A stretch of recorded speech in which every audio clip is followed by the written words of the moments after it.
Hello, everyone, and welcome back to Two Sinners on a Sunday, where I am literally holding one of the best cups of tea I've ever made myself, and tea is new to me. I've been spilling it, but not drinking it. So this is a new world for me. And I was just telling Evans how crazy it is coming out of Mormonism. There's so many things that we have been told not to eat, drink. It's been like I'm a child in a wonderland experiencing things for the very first time, making personal decisions like, oh, that didn't feel good, or I didn't like that, but making them for myself. And so for me, one of my latest discoveries is tea this last weekend. And I was cold and I was in a place where I was like, I need something and I didn't want coffee. And I made myself a cup of tea and I was like, well, dang, this is like the Brussels sprouts that I always thought tasted bad. And then as an adult, I eat them and I'm like, they're actually really good. Oh, And the next mm. day, I went to the store and I picked out 4 boxes of tea, different flavors that I liked. So now I'm a disciple of tea drinking, not just spilling. But anyway, Wow. I I am hope you all are well. Evans, that my monologue is through. How are I you? am so disappointed in you, Ali, going from one Oh my cult goodness. to another, the cult of tea now. Unbelievable. What is your favorite flavor though? Oh my goodness. Okay, I am partial to herbal tea, and there's a chamomile honey vanilla that I really have enjoyed, Ooh. right? I would Doesn't like that to sound I would like to delicious? have that. That actually Mm. sounds good. I love anything that is combined with honey and vanilla. Oh, Like the yeah. moment I hear it, my mind goes crazy. My inner Yeah. child stops leaping for joy. Yeah. And just that sugar rush, I just can't wait for that sugar rush. Like in my head, it's like, And oh my then God. Yeah. this one is an apple cider. In the mornings, I have a sugar cookie one. Oh, sugar Yeah. cookie tea. That one is a white tea blend. Okay. And yeah, Uh, it's a holiday one. Sounding very English, Ali. Tastes, Like this oh, is really darling. cool. You should lift up your Yes. pinky while you sip, I know. okay? To be honest, my youngest little boy, he was like, "Oh, Mom, you're turning into Evans," and with all this tea. And then he's like, "Are you going to lift up your pinky?" And I was like, "Oh," and now you just confirmed that that is something I must do. So anyway, but how are Yes. you? I am doing okay. Hasadiga Iboy. As always, we are Yeah. here and I am excited for today's episode. I'm so glad that we started this journey, and there's nothing that I look forward to so much than to have these conversations and to really get into our experiences. And as Ali does a lot of the research on the Mormon side, I just honestly am amazed at every time how confident I was in my beliefs, and yet I didn't know anything Mm. about Mormonism, and yet it was so Hmm. easy for me to dismiss it.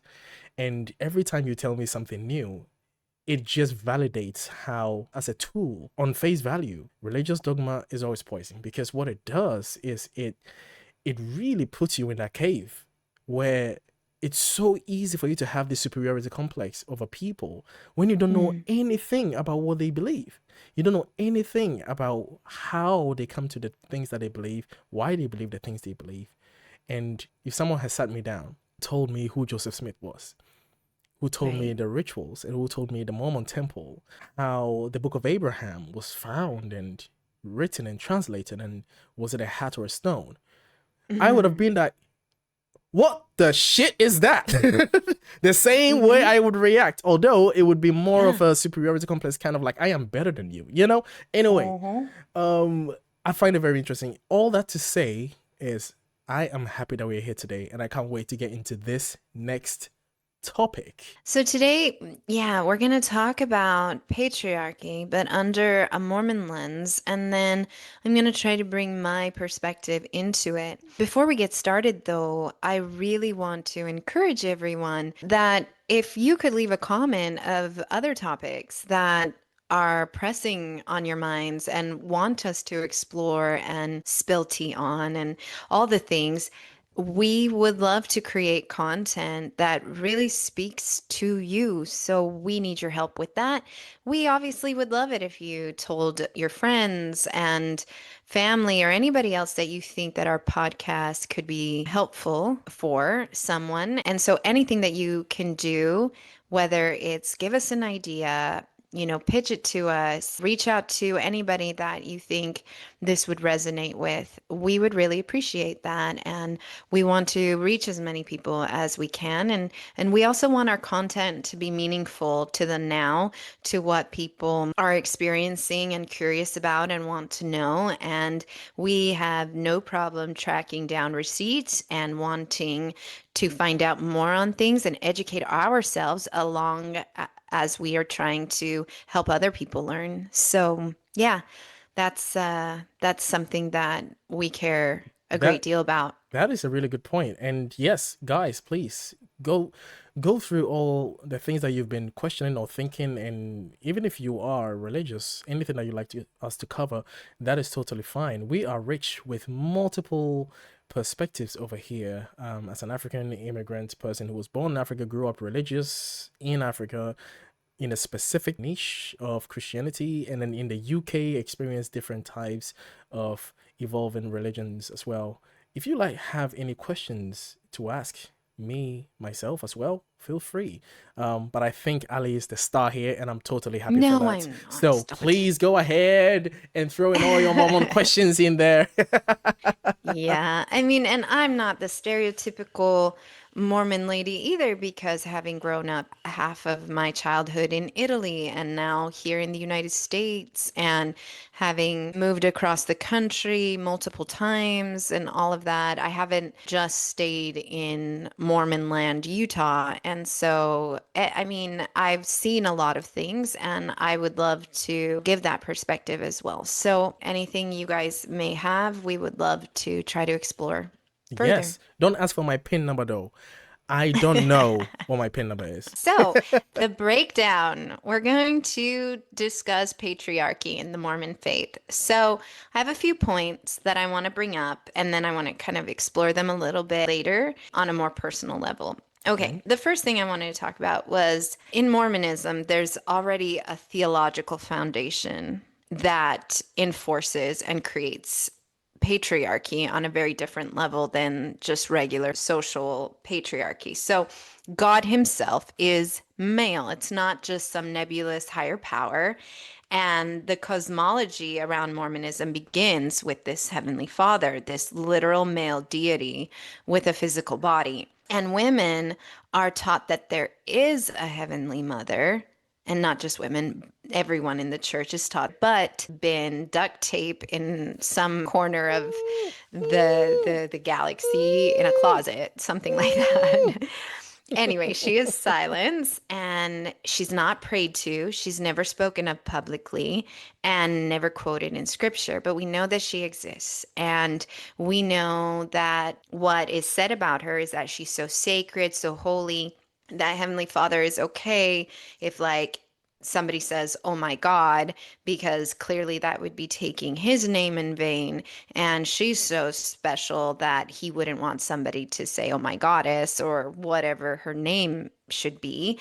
And so we don't know her name. We don't pray to her. We don't have any kind of a relationship with her.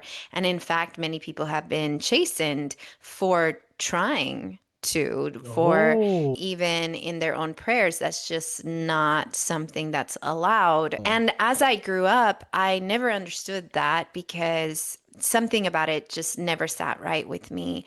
And then as I was deconstructing and leaving the faith, it really dawned on me. I, as a mother, especially having my five children, what I was seeing evidence of Mhm. in my daily life was if my children needed something, they would say, hey, mom, can you ask dad? Or, Mm. hey, mom, don't forget to tell dad about this. Hey, and I started thinking, if there was a heavenly mother and a heavenly father, is dad really the most reliable person that I would want to connect with? Mm. I think it would make more sense that I would be like, hey, mom, would you let dad know that next week I have a soccer game and I need him to come? I want him to be there. Yes. Because And dad is so busy what building universes and, yeah, building he's stars very and busy. yeah. Mom is our creator. I carried these babies Hmm. and I've nurtured these babies, and these babies have been my priority for so many years. Yeah. Also, if you think about that, why wouldn't I want to continue a relationship? You don't think that I would be in this galaxy world saying to my partner, hey, I want a relationship with my children. Hmm. I want them to be able to communicate with me. Yeah. There's nothing in my making that would make me be okay with any other kind of a relationship. I don't think I could say, hey, you're in charge of the communication with the children and just get back to me what they say and what, whatever. I wouldn't play that game of telephone. Mm. And I would want a personal relationship with my children. And not to say that men don't, but out of the two, historically, I feel like women are the better communicators, or at least wanting to work on those relationships. It's kind of like those studies that they've put little boys really, really young in rooms full of dolls and little girls in rooms full of trucks. And what did the scientists find? That by the end of a session, those dolls became guns and Mm. weapons of war, and those trucks started forming relationships.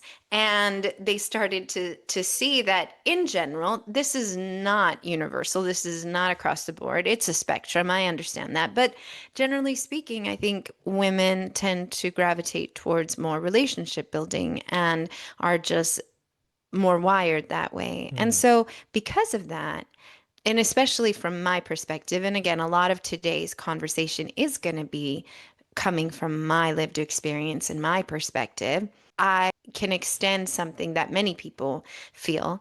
And my thought is, if there was a Heavenly Father, yes, there would be a Heavenly Mother. And if there is a Heavenly Mother, she would want a relationship with us. So the fact that she is silenced, the fact that we are even told not to have a relationship with her is a big problem. And for me, what it says is that male voices speak and female voices are sacred but hidden. Mm.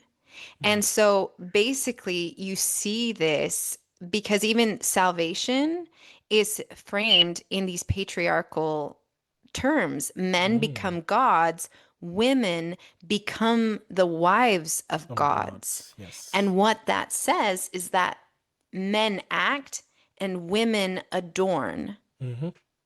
God listens to men. Yes. So, already there, as the basis of the framework within Mormonism, is that foundation. I find that very interesting. Thank you very much for giving that presentation. This is very educational because I just realized how different patriarchy looks in Mormonism than it actually does in general Sure. Christianity. Because it's the same in mainline Christianity where God is a male and Hmm. he has the son and he has the wife. No, he doesn't have a wife. He has this random 15, possibly 16-year-old girl that he impregnates, and with his Right. Holy Spirit, and she gives birth to this baby that already existed, which is him, not him. His child is an angel, not an angel, kind of a person, God person thing. And he becomes this embodiment of this nurturing ability that he lacks in his old story. So when you read the Old Testament, this God lacks nurturing in so many ways. There are in a few verses in a few places where he shows some nurturing nature, but it's sorely lacking. So this son that he gives birth through this young lady without her consent, and he comes in and he displays this act of kindness and this act of altruism in some parts. Jesus Christ is this new warm blanket that Christians wrap themselves around when it's convenient. And it makes you wonder if Jesus Christ, according to the narrative, was born of God, just God Himself sprouting Jesus Christ out of His system without the need for a woman as a medium. I wonder how the theology would go being a Mm. spitting image of this God without a woman's influence on Jesus Christ, because you start to wonder how this God is depicted in the Old Testament, and all of a sudden, with the influence of a woman being in Jesus's life, he grows up to be this kind, altruistic person, also having the power of a God, just that he has the power of a God. But this guy has a woman influence in his life. This biblical God has no woman influence in his life, and you see how he behaves. So we are supposed to believe in mainline Christianity, in the heavenly council, there's no woman in Hmm. this. The only time we see a woman being a form of a playing a part in this godhood is when God uses Mary, and Mary obviously True. brings up Jesus Christ as a child from Yeah. childhood, and obviously Joseph, the stepfather, who nobody cares about Joseph, the stepfather.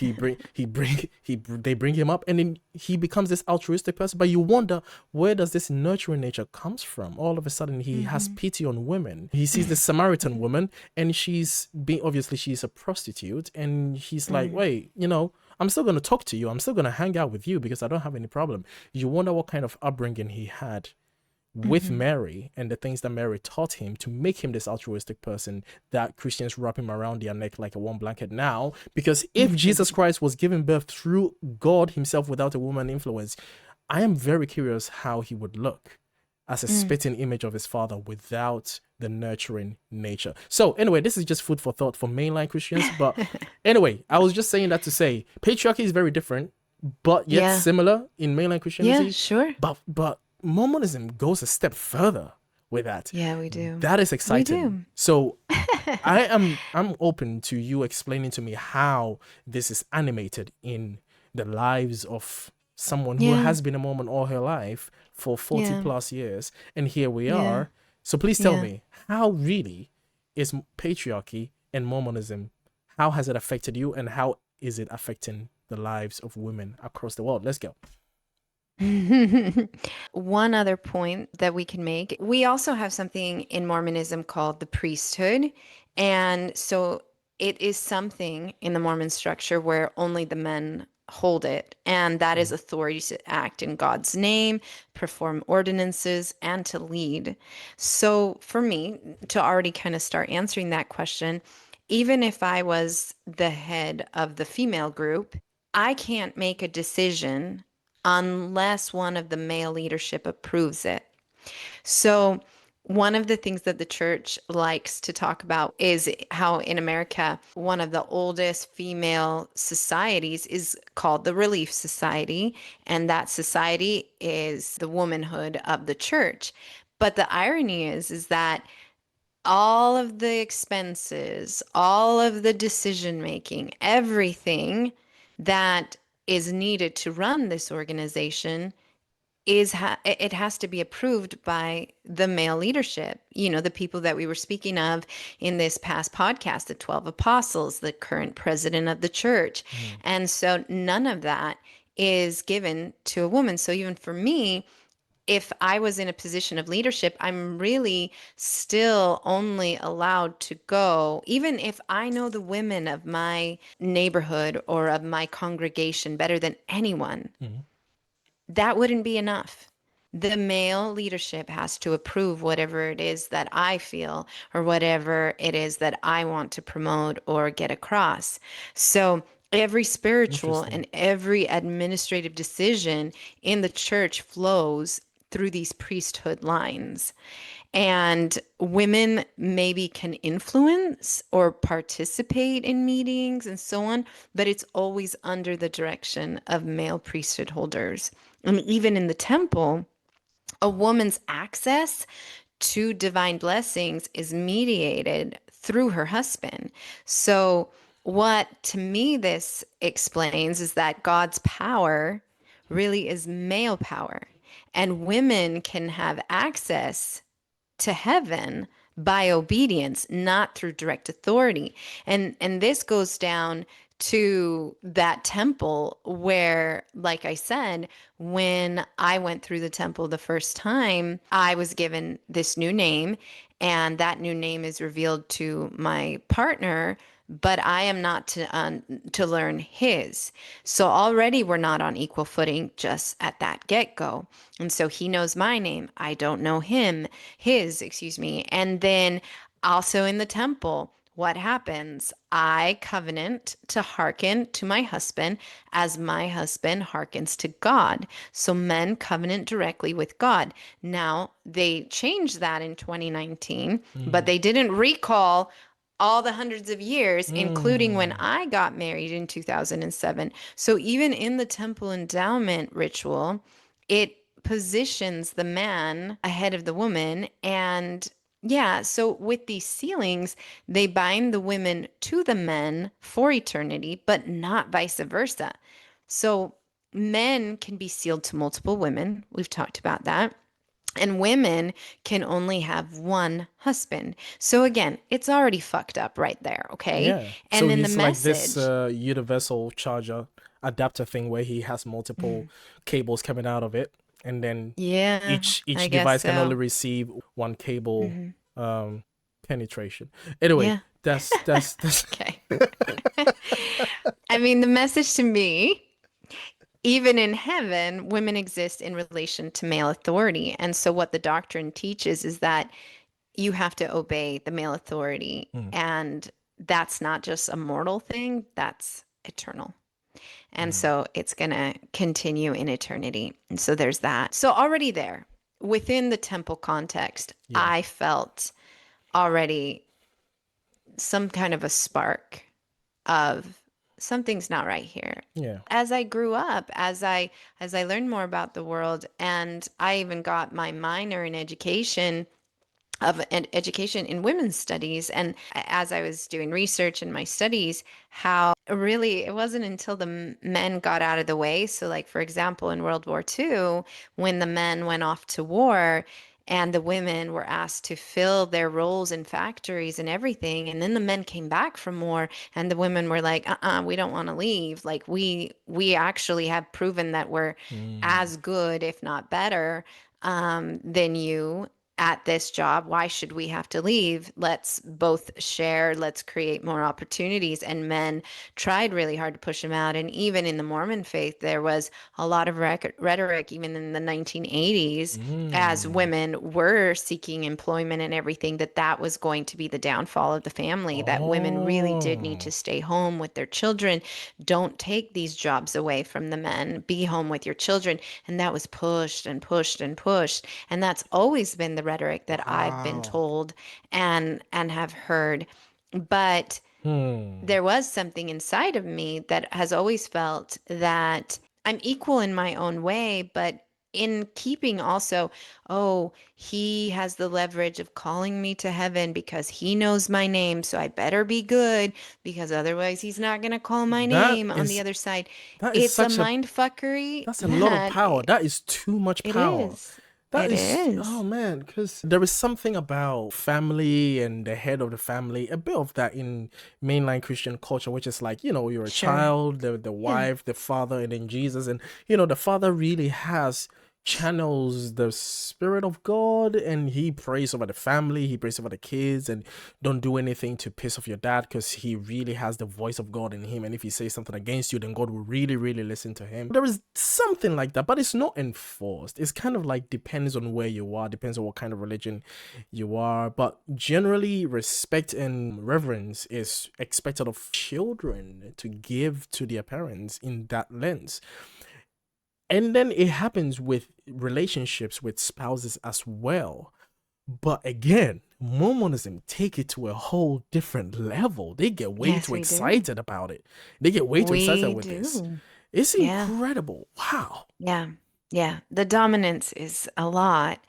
So we had in 1995 this document that came out, and it was called the Proclamation on the Family. Hmm. And it was basically the Mormon faith that really wanted to double down and make it very clear their position of what a family is. This was during the time when the LGBTQ community was trying to legalize gay marriage, and the church really wanted to come out against it.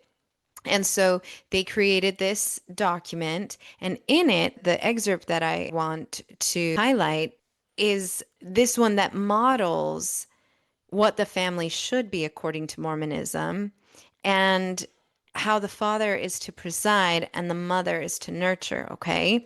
So in it, it says, by divine design, fathers are to preside over their families in love and righteousness and are responsible to provide the necessities of life and protection for their families. Mothers are primarily responsible for the nurture of their children. So this sounds balanced, right? Equal partners, but in practice, presiding always outranks the nurturing. And basically, women are told to be the supporting characters, not the leaders. Mm-hmm. Okay. So, what does this do? What psychological effect does this have? We have that women then are conditioned to minimize themselves in the name of harmony, okay, in the Yes. home. There's another element that is the obedience and modesty side of things. Within patriarchy of Mormonism, this modesty is so stressed. We are taught as women that as early as I can remember from being a child is that my worth is tied to my sexual purity and how Mm. that's perceived by men. There were talks about how if you show your shoulders, Mm-hmm. that is basically walking pornography, and that I am going to cause the downfall Mm. of my male counterpart. Mm. And I bear that responsibility, that I carry that charge, Mm. that I need to make sure that I'm not causing that problem. Mm-hmm. Okay. In these talks and manuals, it supports so much the male leadership and the raising of righteous children and keeping the covenants, and how, but righteous womanhood is more performative and it's more an act of self erasure. Mm-hmm. And that self erasure is praises holiness. And I really want to also break that down personally after I get through these more broader strokes that I want to make. Okay.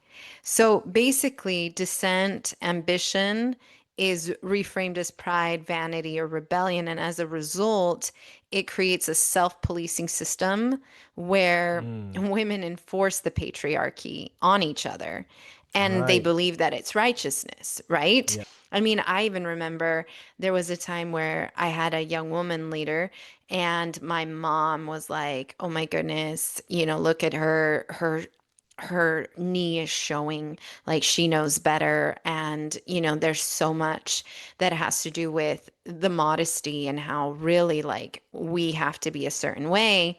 I would see the young men in the ward, they would take off their shirts and play basketball. Missionaries will take off Mm. their shirts and play basketball in the courts or whatever. But heaven forbid You I show a showed knee. too much sleeve. Yeah, I Yes. mean, not sleeve, too much of my Your shoulder. shoulder. Yeah. Yeah, This is a general thing. right. Even in Of schools. Even course. in schools, Absolutely. women, girls were taught to not wear, Hmm. clothing that went past their knee, and girls were sent back home because they were wearing a Yeah. skirt that went past their knee, and because the male teachers in the school wouldn't be able to control themselves Hmm. so much, or the male students wouldn't be able to control themselves so much, You look and at Muslim culture as well, and yes, and you go and you see there are, different sects of that, but it's like you will even get, females that can only show their eyes yes, because of that, and you don't see that with the male counterpart. right, And so it's this level of control. And so like, what are the consequences of all of this? And here's what I've come up with. There's an identity erosion, right? Women are taught to find purpose only in men and children. When either role changes, the self collapses. Okay, and I'm going to go back and talk about how these I'm dealing with. mm-hmm. Okay, then there's the internalized inferiority. I'm not enough. That is just a constant within Christianity, within any of these high demand, anybody can feel I am not enough. But it just becomes the spiritual reflex that you have in all things. Yes, And I would argue for women, it's at an even more oppressive level. Our voices are silenced. Women, they learn to not even trust their intuition or their own level of dissent or anything like that because it's a threat to the divine order. And you then defer to the male and you go to the male leader and you ask them to think on your behalf. And that is also a consequence. Then there's the economic vulnerability, right? Many women are discouraged from developing careers and it leaves them financially dependent on their husband. Like I said, in Mormonism, I was taught that the pinnacle of my human existence on this earth was to be a wife and a mother. Mm-hmm. Everything else didn't matter. But as the proclamation of the family says, the father's role is to provide for the family. And under that means get an education, pursue a career, do something that you love that will bring in the money that you need for the family and fully actualize as a human being, explore who you are. You know, if your boss is paying for you to get that next certification or you want to go back to school so that you can provide even more for your children and your family and whatnot, absolutely that is encouraged and whatever. But a woman is to be the homemaker, to stay at home, to stay quiet, to just focus on the children and to be there for her husband Mm-hmm. and to make sure that she's supporting her husband's career first and foremost. You are basically relegated to build up someone's life because Yeah. requiring women to relegate themselves into becoming coaches and becoming referees and becoming all of these things that are behind the scenes, the behind the scenes person. And your husband is the Hollywood star, is the person, the face of Vogue, Times Magazine, the man of the year. And the wife is just the person who signed the audit of the magazine. She's the one that kept the Yeah. documentation, the paper. She's the one that's making sure that Yeah. the doors are locked, the rooms are barricaded, the children are doing okay, the everything, the paperwork is on Yeah. point. He remembers the appointments to keep the upkeep and the survival and Yeah. the well-being of the men to put themselves out there to reinforce the idea that they are Yeah. more competent than women is on the backs of women to make this true. Because without women Correct. barricading this and making this work, men would absolutely fall apart. Unfortunately, yes. And the majority of the mental and emotional labor that is going into this family Mm. is on the woman. This perpetuation of inequality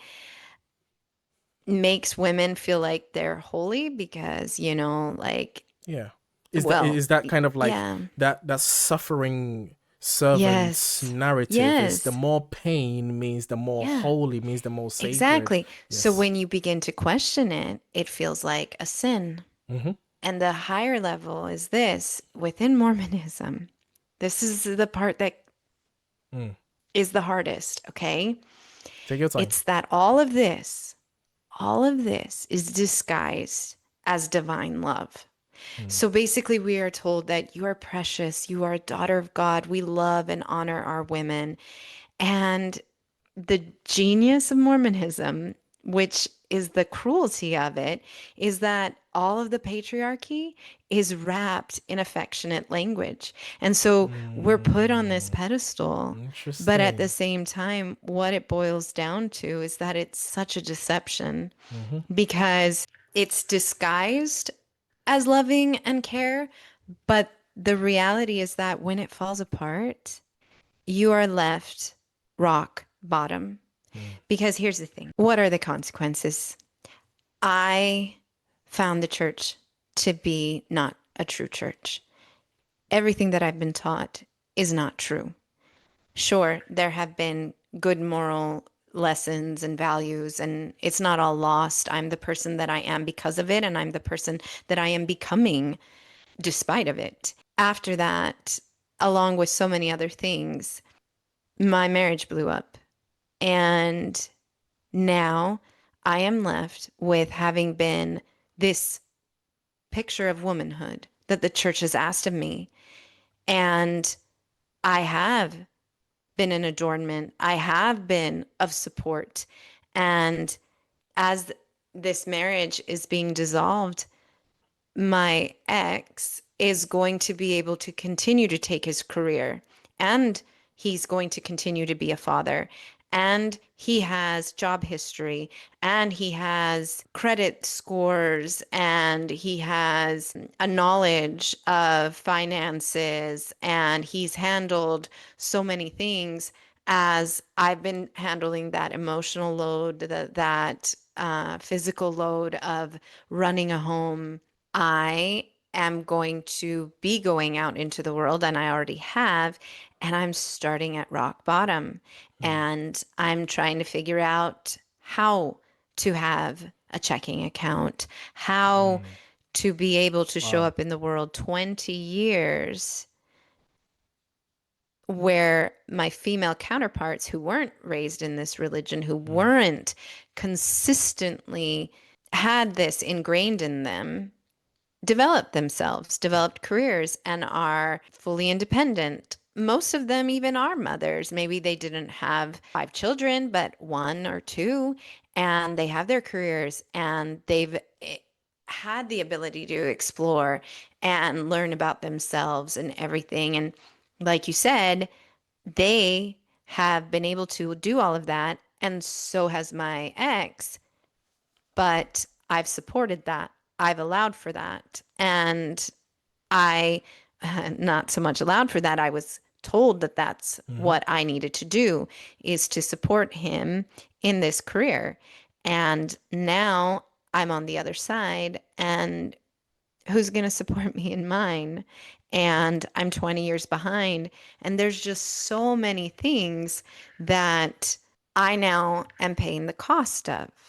Does that make Mm. sense? Absolutely. It's very hard, and this is something that I make sure that I remind myself all the time is as much as I try to understand that situation, I will never be able to fully understand that what it feels like to be nurtured and conditioned to not want more, to not want to grow. And the good thing would be to let go of all of that and to support someone else's lifestyle, because that would be the moral thing, the ethical thing, the loving Yeah. thing to do.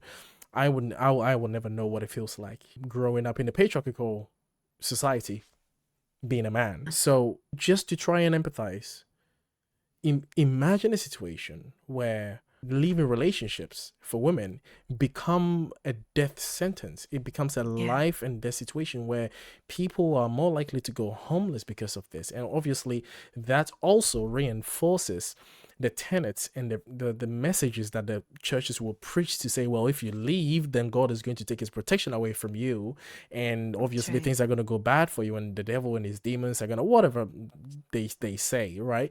And that becomes kind of like a reinforcement to every time that someone tries to break away from this cult, break away from this dysfunctional family system, and they start to see that them struggle building back from rock bottom, building real life skills to actually survive on your own, while simultaneously dealing with the mental load that you are now struck with, leaving such religion, leaving such family. It's a lot on Right. one person to take. Again, women taking the load again, even when they leave.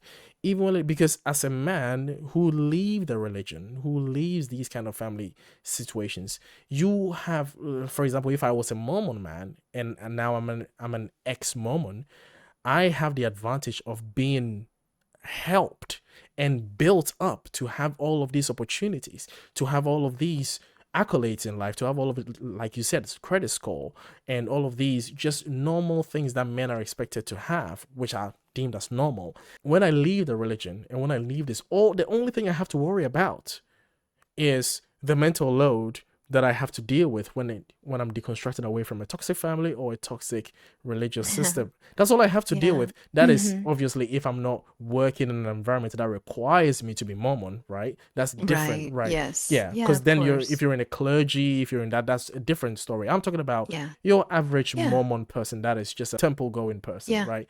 You're still on the plus because you don't have to worry about the lowest Maslow's law of You needs, your don't. survival, your food, your That's shelter, right. all of the. You don't have to worry That's about that. right. As a woman, you have to. It's not even rock bottom. Yeah. You're not even in the No. field.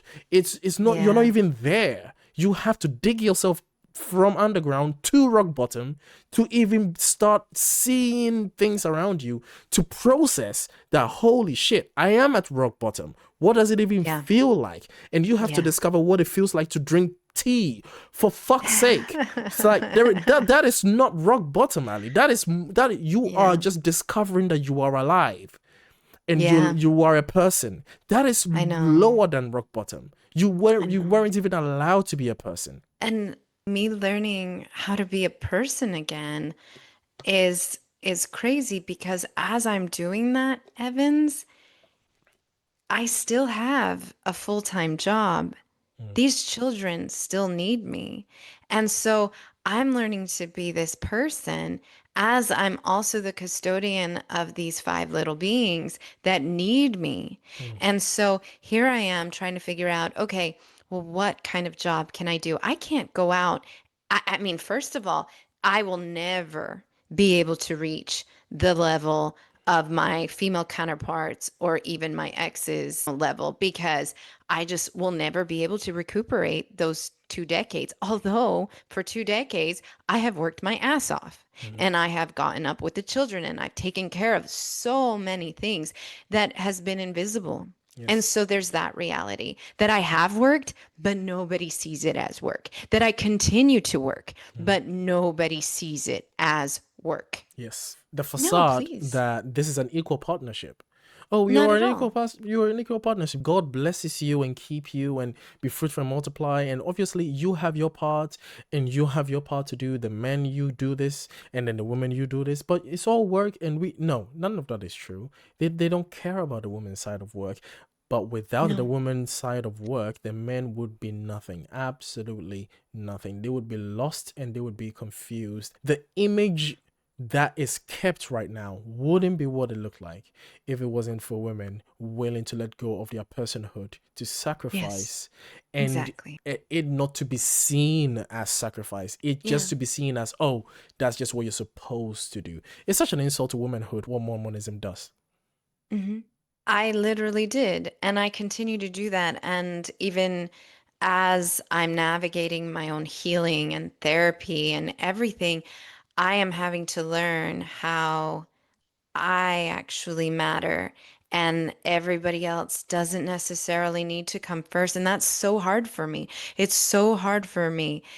Even my first instinct post leaving my marriage was okay, if I have extra time, the only good way for me to be using it is to be doing volunteer work. So that's what I'm going to be doing is I couldn't even sit with myself. I couldn't even do something for myself that I couldn't compute, and when I tried, it felt sinful. It Mm, didn't feel right. It didn't feel good. And I'm just more comfortable in losing myself mm, than in actualizing myself and figuring out who I am, what I want to be. And that takes time, time that was robbed of me, time mm, that was given to somebody else to be able to explore that side of himself.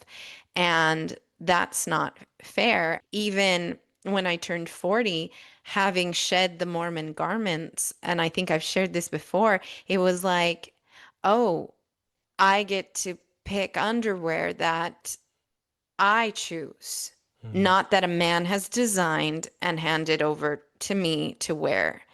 And I get to decide what I want to put in my body. mm, I get to decide what I want to drink, what I want to eat, what makes me feel good, and mm. have it be my choice. And all of that is a learning ground. And it's just crazy It's a that at lot. 41, I'm learning these things. Then there's the next reality. Okay, now I need to get a job. There's just no way that I'm going to need time. I'm going to need education. I'm going to need all of these things while I still have this full-time job of raising these five children. That falls still heavy on my shoulders. That's not something that can be easily cut in half after 20 years of mom doing all the things. And then if I needed to figure out shelter, if I were to get an apartment today, Evans, I couldn't. I have no work history. I have nothing. I would need my Mm, ex-partner to sign for me. If I want to buy a vehicle so that I can commute and have a mode of transportation, I can't. I have nothing to my name. So I need him to do it. mm, That is rock bottom.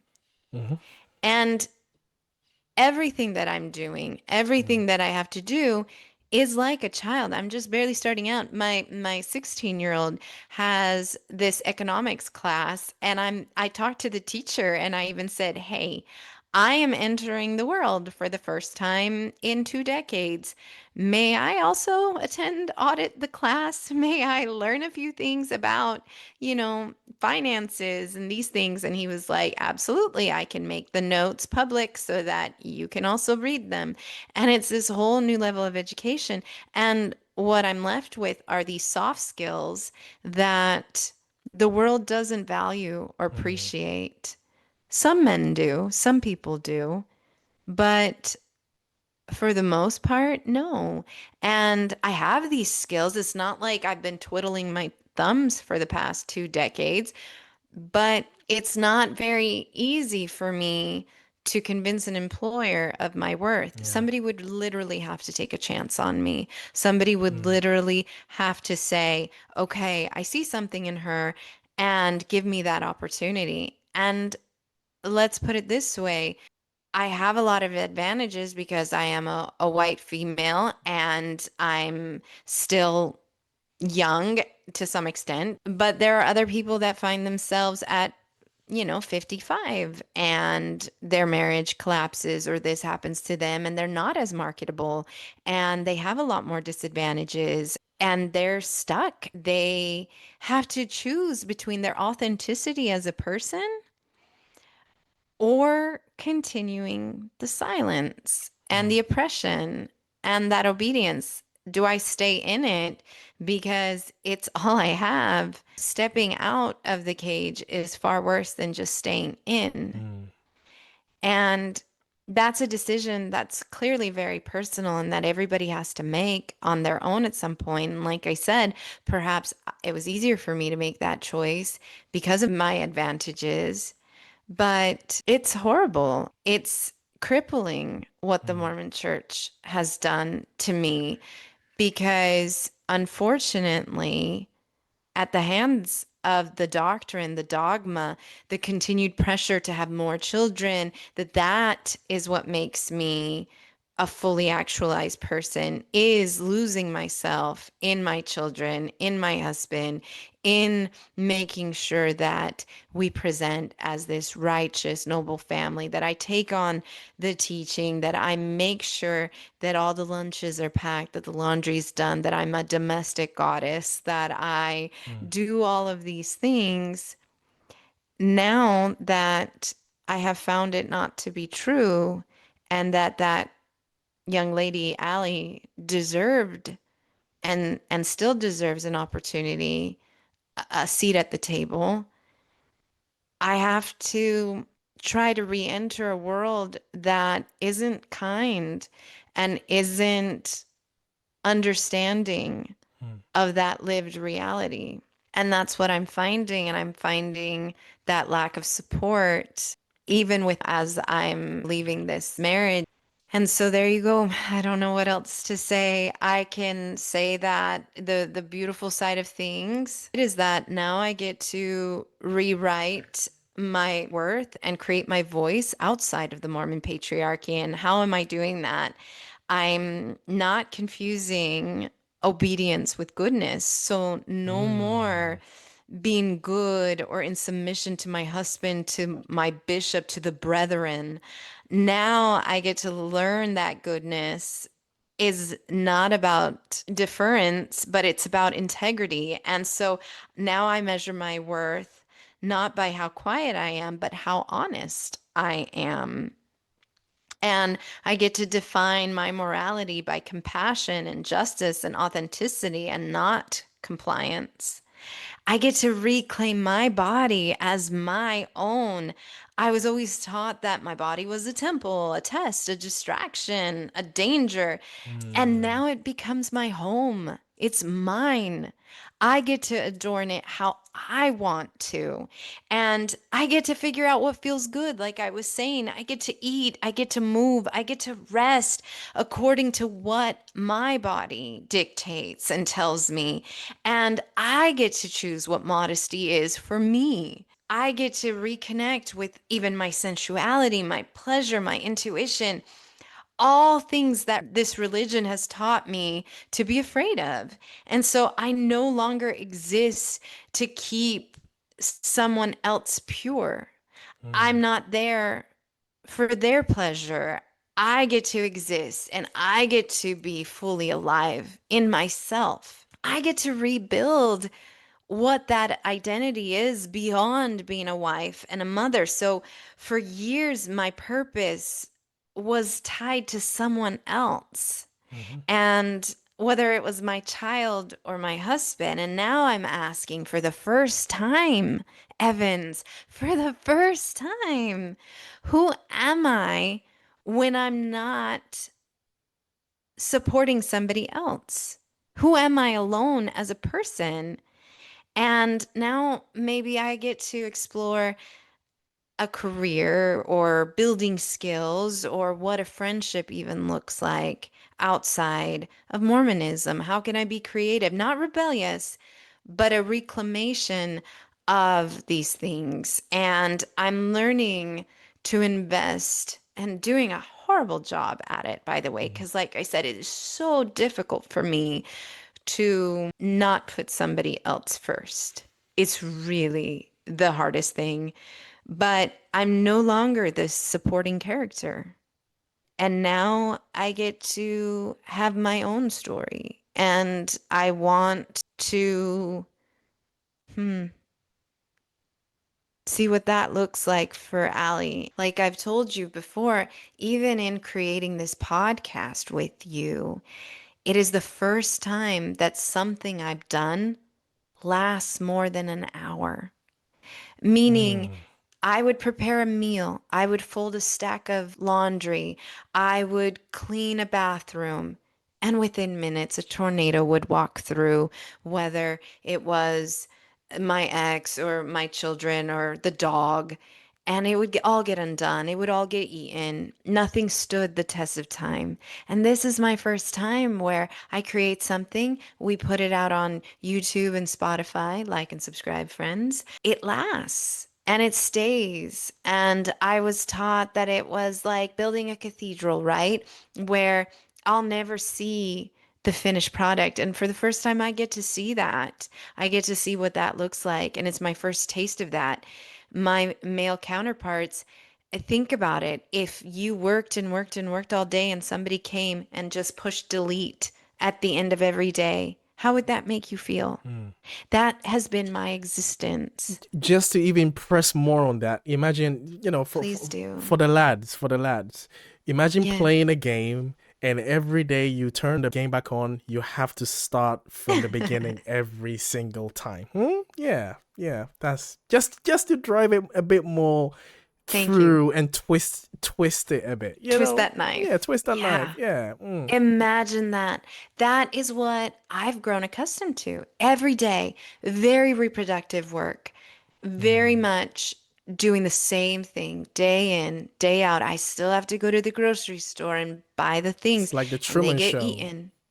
It is, yeah. Mm, Another thing is that now I get to trust my inner authority.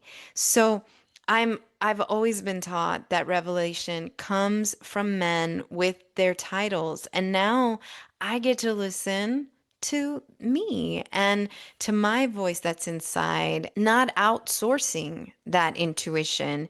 And I get to stop apologizing for what I know to be true that I've always felt in my bones. And that's also been very, very hard because that's been taken from me and repackaged and sold to me as priesthood power. I needed a man to lay his hands upon my head and give that to me. or at least confirm that to me. Mm. While what I'm learning is that the Spirit, if there is one, it speaks to me, and I don't need permission, and I don't need a priesthood leader to call me to repentance. If I've stepped off the track, I can put myself back on, and I don't need his judgment. I'm enough, and I have enough there that can't and shouldn't have ever been taken from me. Mm. And I should have never second guessed myself so many times in my life. Also, this anger that you see, I'm Anger. learning that it's more of a teacher, and I shouldn't be ashamed of it. And when women are conditioned to swallow that anger, to told that that's unchristlike, but really what that anger is just love with boundaries, Mm. is what I've been finding, and Mm. that I'm learning to honor it and to ask, what is it pointing to? Is it the injustice? Is it the erasure? Is it the exhaustion? And I'm letting that guide me to my truth. And that's also been very hard, but that anger to me has become something sacred because I know I deserve better. And I'm no longer tolerating breadcrumbs. Mm. Evans, we've talked about this. If there's anything that I can say that I have learned and that I'm not great at, but picking up on, is seeing when somebody is feeding me breadcrumbs, and I will not accept that anymore. And although I fall, and as I'm, figuring out this new chapter and I'm getting scraps again, and my therapist will be like, Allie, I think you're accepting scraps again. You've called me out on it too. So learning that I deserve better, that I always have, and that I need to be valued. And that's hard, especially because, like I said, in society, this role that I've played for the past 2 decades has no value, and I'm not marketable, but still realizing deep down inside that I do deserve better, whether it's a better job or just having my value recognized even as a mother. I need to figure that out. But at least, at the very least, not accepting less than what I'm worth. I found my community in honesty and not hierarchy. So, what I mean by that is that in Mormon culture, connection often came through the sameness. George Carlin does that bit about how we go to church to compare our clothes to Mm-hmm. our fellow congregants. And it's very much the same. Mormon culture is about sameness. So, shared beliefs, shared calling, shared appearances. Mm-hmm. And now I get to find my belonging through my own authenticity. So I'm now more drawn, obviously, to people that value my voice, that share in it, that don't want it silenced. And I get to start building a new community, a new ward. Like I said, the congregations are called wards in Mormonism. And I want to connect with truth tellers, with heart healers like you. And I no longer need to be sustained. I just need to be seen. And that's a big thing because in Mormonism, I had to be sustained by a man to perform in whatever calling. And now I get to say no. I get to be who I want to be, who I always thought I could be.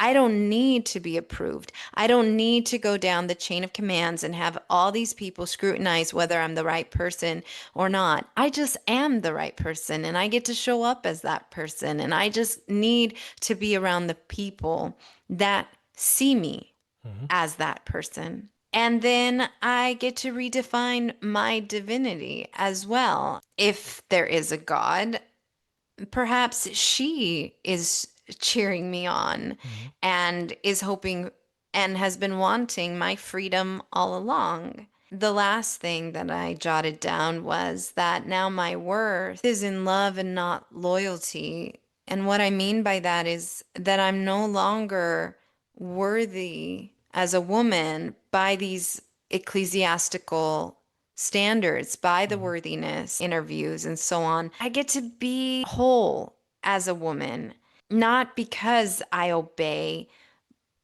but just because I exist. Does that make sense? Oh yeah.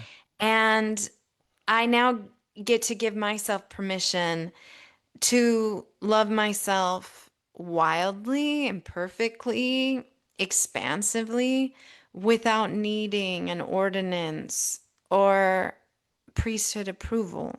Mm. And so that's the free fall that I'm in. And it's scary and it's daunting and it's so much easier to want to run and hide. And then there are glimpses of my potential that I see on occasion. And that is very enticing. And I want to explore that. And I want to see who that person is, who she hasn't been allowed to be. And it's going to take time and it's going to take a lot of trial and error. But I feel like, for me at least, it's worth the cost of figuring out how to get a bank account running smoothly and how finances work and learn some of these harder skills. But at the same time, I love the soft skills and I just hope that I can figure out a way to use what I've learned in the past 20 years. And I'm figuring that out. But at the same time, although it's scary and although it's this trial and error although it's coming at a great cost, I believe that it's going to be worth it because I get to show my five children who their mother gets to be untethered and outside of these binds, outside of these things that were all holding me back and not allowing me to go any further unless a man approved of it. I don't want them to go out into the world and be a part of a cult or a part of a religion that, like I said, although they wrap it up real nice, they really are holding women back. And so I don't want that. I don't want five daughter-in-laws or five partners that they will attract that are going to be held down like that. I want them to champion their partner, however that looks for them. And if that partner did choose motherhood because that really was their calling, that they valued that. And let's say that marriage dissolved. Well, they went into that marriage supporting each Mhm. other. And so they need to leave that marriage supporting each other, especially if children are involved and especially if that caretaking role was still so heavy. What do you have to say, Evans? I've been ranting and on my soapbox now for the greater part of an hour, and I think that's where I would like to leave it, where it comes at a cost. Patriarchy does have a cost. And in Mormonism, like you said, we take it to a whole other level. And here I'm at the other side of it, at rock bottom, trying to figure it out, trying to build myself back up, and dealing with the ramifications of it all. But I pointed out some of the beautiful aspects of it and the cost. I'm going to leave it at that. And we'll see because I'm learning more and more as I journey along this path, the things that have been taken from me and the things that I'm reclaiming. Thank you very much for sharing this, Ali. I want to clap for you and hug you at the same time. Um, I'm really sorry about what you're going through, and thanks for giving us, throwing some light in your experience coming out of it. And at the same time, I'm really proud of you in looking, staring into the abyss and it looking back at you and saying, "Yep, this is who I am. This is who you are. I'm gonna figure out a way to deal with this." And not allowing yourself to retreat and hide as you've always been conditioned or been expected to do.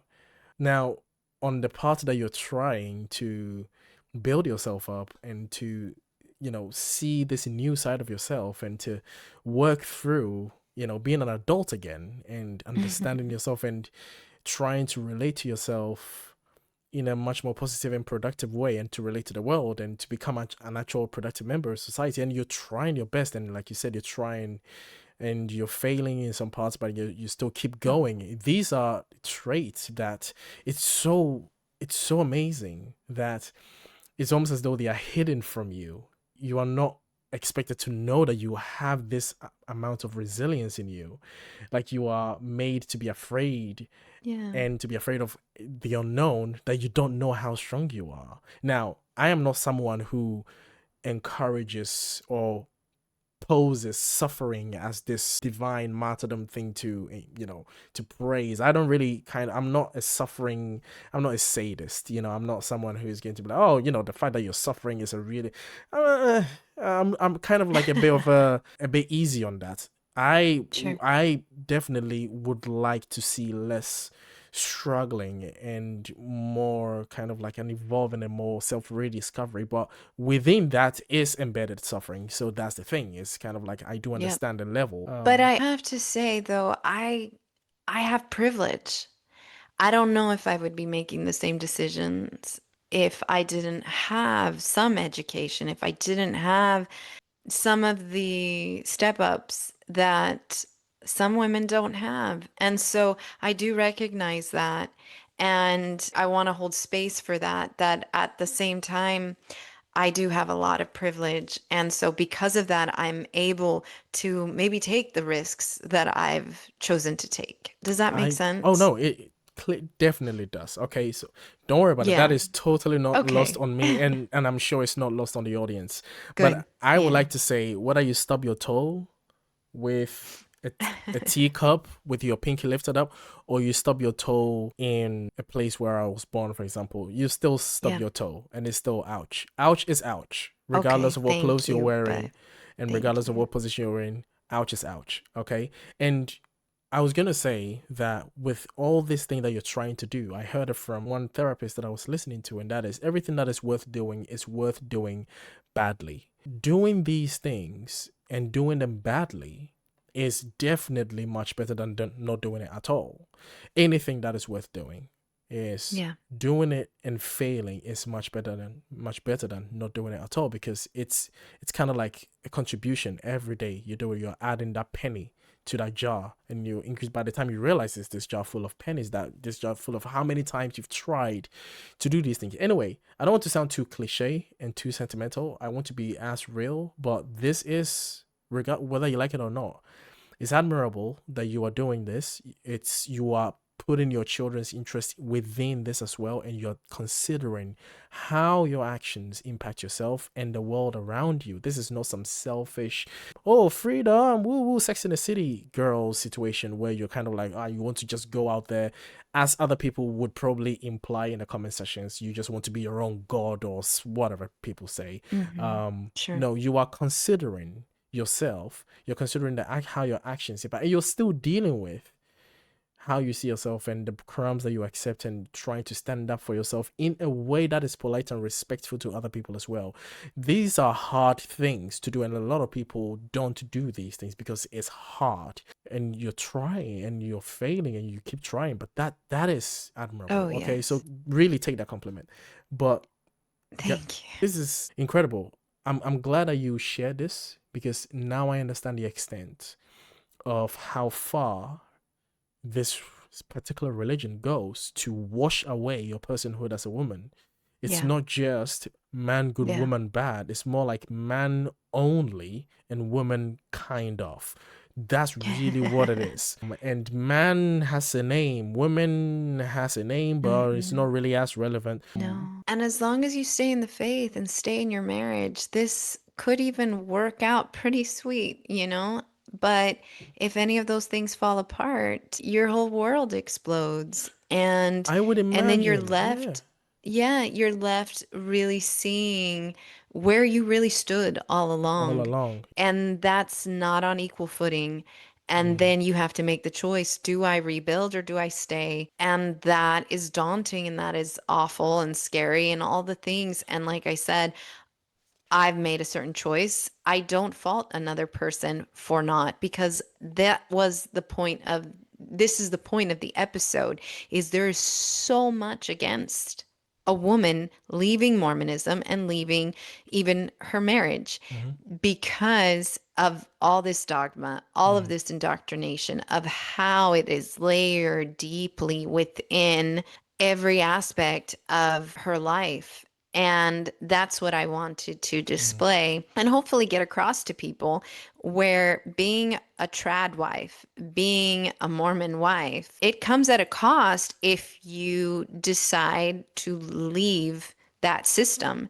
I'm living proof of the cost and the consequences. And that was my point. My point was to Yes. present that there's patriarchy, but then there's Mormon patriarchy. Mm. There's Christian patriarchy, but then there's Mormon patriarchy. Yes. And it's at another level. For what it's worth, these are my experiences. And if Mm. anybody wants to ask any deeper question, go a different level. This is clearly a very broad stroke of it. But yes, there are consequences for Yeah. especially a woman leaving a high demand religion. And in order for that, for you to make this decision, you had to have asked yourself a series of personal questions and consequential Yeah. questions like, well, if this blows up and you end up in this situation, would you be okay with that? Because this is the reality you're facing. Is the reality you're facing is it might not be a happy ending for you. It Would might you not. be okay if it wasn't a Yes. happy ending for you? And Yes. that radical acceptance has the answer has to be yes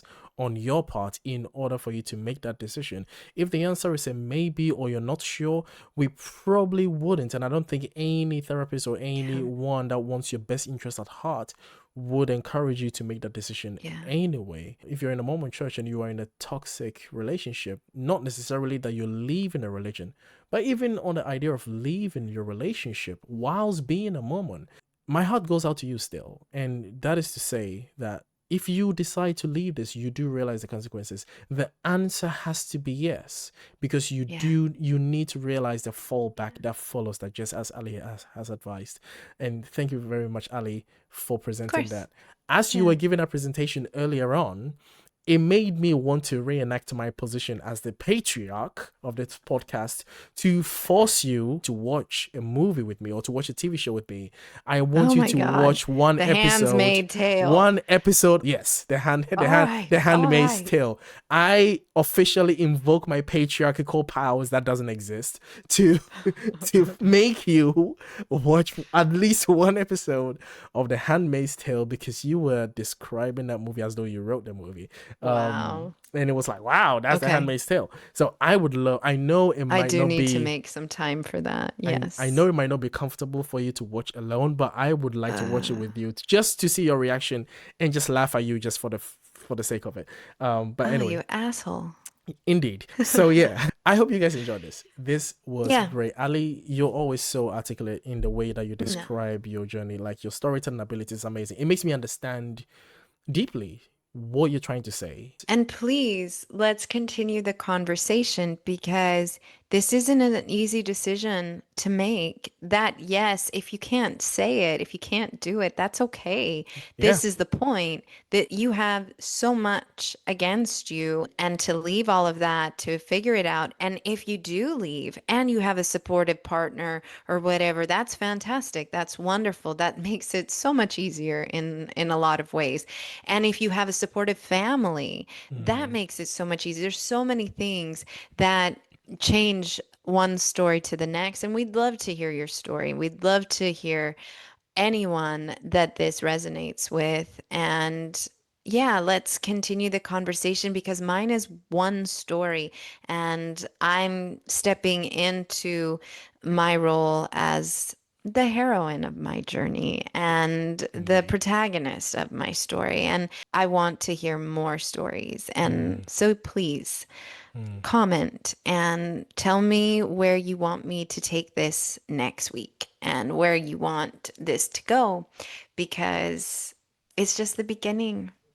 I wanted to read a few comments that we had, and Oh, okay. we do our best to respond to We do. every comment that you guys comments, and we really appreciate your involvement. So so we have Sinister Story Hour 9356 say, I'm a never Mormon that now looks forward to your shows every Sunday. Love watching you Mm. guys.